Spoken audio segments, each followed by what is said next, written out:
ಅಕ್ರಮವಾಗಿ ಕಾರಿನಲ್ಲಿ ಹಣ ಸಾಗಿಸುತ್ತಿರುವ ಬಗ್ಗೆ ಖಚಿತ ಮಾಹಿತಿ ಪಡೆದ ನಗರ ಪೊಲೀಸ್ ಅಧಿಕಾರಿಗಳು ರಸ್ತೆಯಲ್ಲಿ ವಾಹನವನ್ನು ತಡೆದು 89.99 ಲಕ್ಷ ರು ವಶಕ್ಕೆ ಪಡೆದು ಮೂವರನ್ನು ಬಂಧಿಸಿದ್ದಾರೆ.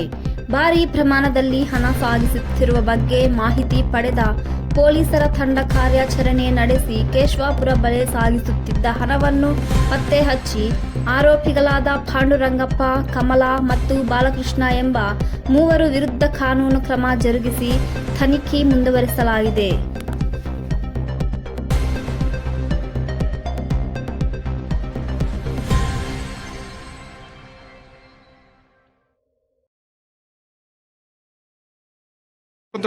ಫೋಟೋ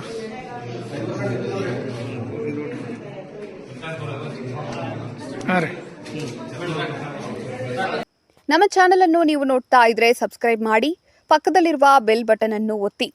ತಪ್ಪದೇ ನಮ್ಮ ಚಾನೆಲ್ಗೆ ಸಪೋರ್ಟ್ ಮಾಡಿ. ವರದಿ ಬಾಲು ಹುಬ್ಬಳ್ಳಿ. ನಿರಂತರ ಸುದ್ದಿಗಾಗಿ HD 24x7 ನ್ಯೂಸ್ ಅನ್ನು ವೀಕ್ಷಿಸಿ.